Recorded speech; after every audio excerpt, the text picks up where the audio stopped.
Right then, another quick video. Discovery 2 modifications. Now, I'm not going to tell you how to suck eggs. There's loads of videos online for modifications, winch bumpers and all the rest of it. This is more of a video on the problems you're likely to incur.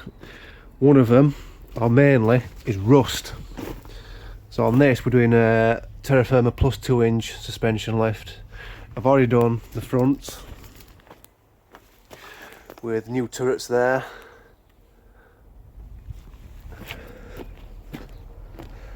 Same on this side. The front's fairly easy. The biggest problem you're going to encounter, if you can see it down here, there we go, are these nuts being rusty.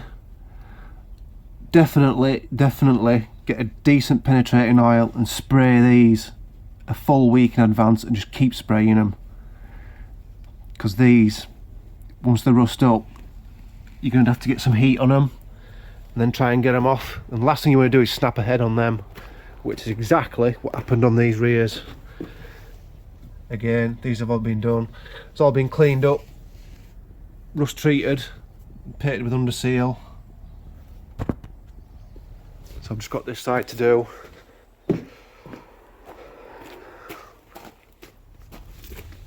So what's happened on this side, we've come to wind the bolts out and the head snapped on the bolt. Now you can just see on this side like a square nut there that's actually welded to that plate. Now this one's come out alright, but all the rest of them, the base just snapped, and the exposed bit of thread that's left, just hit it with a hammer and the whole lot will come out, and just put some normal nuts and bolts in there to replace them with. So again, all this wants cleaning back. Ride height sensors, we don't need them anymore, so I'll take them off. Bump stop, completely disintegrated, that needs replacing. So all this frame will want cleaning back, treating, whilst it's, because you might as well do it whilst it's all off. You know, this is a 2001, and the frame, it isn't that bad. It's a bit crusty in places, but it's all just surface rust, you know. Replaced all these mudguard liners with, I've gone for the Tough Rock ones, because they'll last a lot longer than the original Land Rover ones, and they're a bit cheaper as well. New nuts and bolts. Gone with the Tough Rock mudguards as well to complement them. Again, if you look up here, you see all the new brackets and stuff, so that's going to last.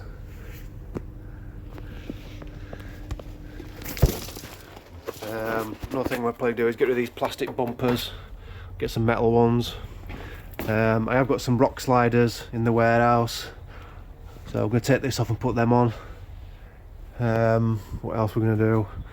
The roof rack, I'm probably going to take that off and get rid of that and go for a full length one with probably an awning attached to the back. I've got also a heavy duty front bumper, a non-winch bumper, to replace this one because it's a big split in there anyway, so I might as well replace that. I'm probably going to keep the spotlights though. Usual stuff, I'll probably put a steering guard on there, probably a tank guard. These are all faded, I'll probably get rid of them and go for the 50mm chunky ones that you screw on. What else? I'm debating whether to put a checker plate bonnet guard on there as well. I've seen some with them on, it looks alright, so I might have to look into that. I've already got some window deflectors and stuff on, blacked out the windows, powder coated the alloys. Now because I've got a 2+2 inch, I can now go with a bigger tyre. So at the minute we're running 255 55 R18s, we can now go up to 265 65s, so that'll fill the axle up a bit more and obviously give a bit more lift. So yeah, it's getting there.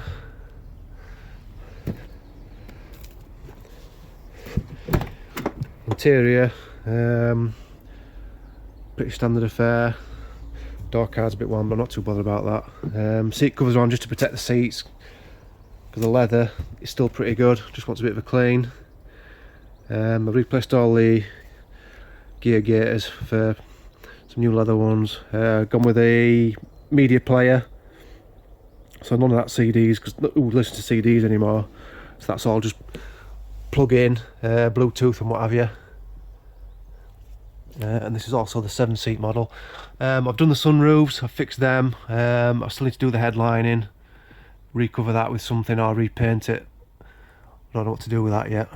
But at least the sunroofs do work, sorry. Don't leak. So that was quite a decent job to do that.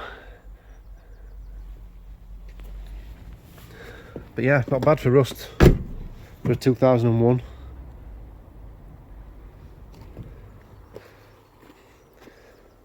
Still deciding what type of snorkel to get. There's a south down one which just fits on the side there, then goes up. They're about £140-ish.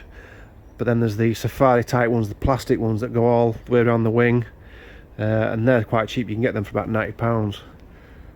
But we'll see. The south down ones are a lot easier to fit, because it just fits in there and it feeds through inside of the wing. You've just got to take the cover, the plastic wheel latch cover off. So yeah, doesn't look too bad. Right, so this is my bumper that I picked up second hand. I'm not sure which one it is. I think it's Torque Performance bumper. You can look at those guys online, go to their shop, do some really nice stuff. I've added the Britpart light bar, so I'm going to mount my spotlights on them. I just need to get some fog lights for the recesses there. Rock sliders, I picked those up second hand as well along with that. That's been repainted all in black Hammerite. Bit dusty at the minute, but it looks good. These are weld-on type ones, but I don't want to weld these on. What I'm going to do is weld some plates onto the back of them, so I can mount them through nuts and bolts onto the Land Rover. So at least then if it gets bashed, I can just unbolt it and straighten it and bolt it back on again. But yeah, these were a good buy. They were, what was it now? I think these were about £70, and that was £130. But obviously I had to strip it down and repaint it because it had been knocked about a bit and stuff. But it's big saving on brand new stuff, obviously. I think one of them news, I think they're about £300 plus VAT. Yeah, it's probably gonna look good once all that's on.